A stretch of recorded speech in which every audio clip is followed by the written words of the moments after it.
संस्कार में शामिल हुए हैं। इस दौरान सीएम योगी ने कहा कि कल्याण सिंह हमेशा संघर्ष करते रहे और कल्याण सिंह राम मंदिर के लिए समर्पित रहे।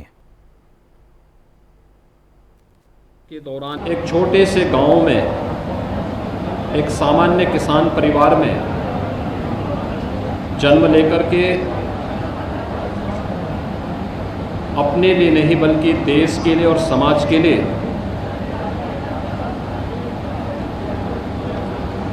समर्पित होकर के जीने का जो संकल्प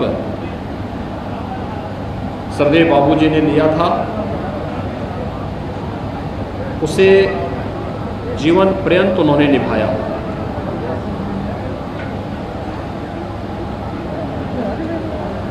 और यही कारण था कि जब भी उन्हें जो जिम्मेदारी दी गई, चाहे वह राष्ट्रीय स्वयंसेवक संघ की ओर से,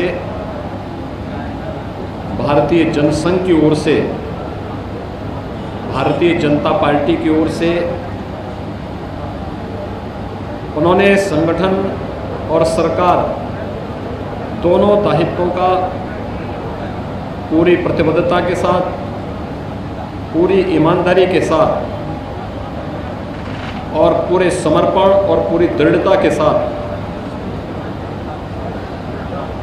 निर्वहन किया।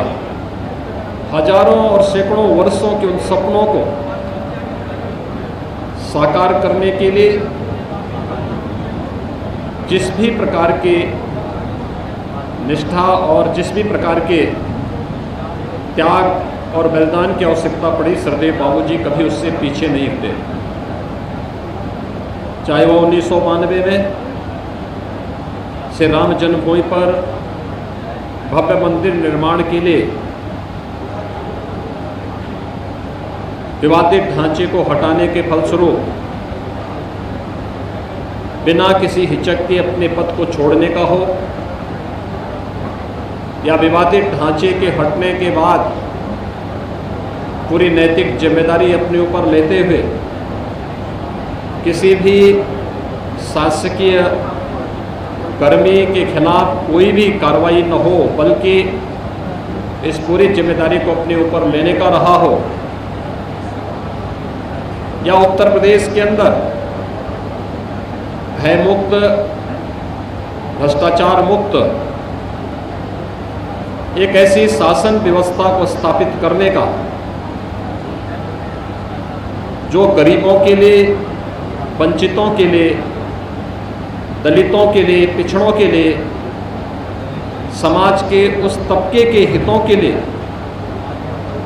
जो वास्तव में शासन की योजनाओं का हकदार होना चाहिए था, जिसे उन योजनाओं से वंचित किया गया था, इन सब के लिए कार्य करने का सरदेव बाबूजी ने प्रदेश में स्वास्थ्य मंत्री के रूप में, मुख्यमंत्री के रूप में, प्रदेश के बाहर राजस्थान और हिमाचल प्रदेश के राज्यपाल के रूप में अपने शासकीय जिम्मेदारियों का निर्वहन भी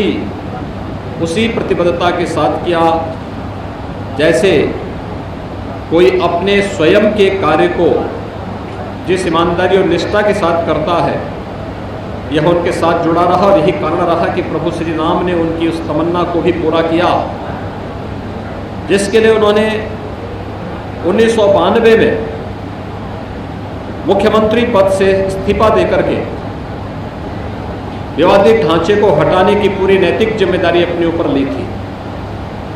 आदरणीय प्रधानमंत्री जी के नेतृत्व में 5 अगस्त 2020 को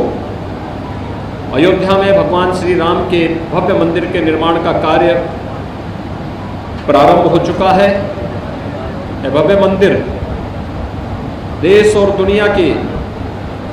करोड़ों करोड़ आस्थावान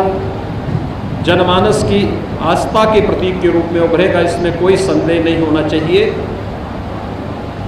लेकिन यह जो संघर्ष श्री राम जन्मभूमि के लिए हुआ था, उस संघर्ष के जो महान योद्धा थे, उन सब योद्धाओं जिनकी एक अंतिम इच्छा रही थी अपने जीवन में, पूज्य संतों में और इस पूरे आंदोलन के साथ जुड़े उन सभी लोगों के उसमें सरदेव बाबूजी भी एक ऐसे अग्रणी पंक्ति के योद्धा थे जिन्होंने श्री राम जन्मभूमि आंदोलन के लिए अपनी पूरी ताकत, अपना पूरा समर्पण व्यक्त किया था।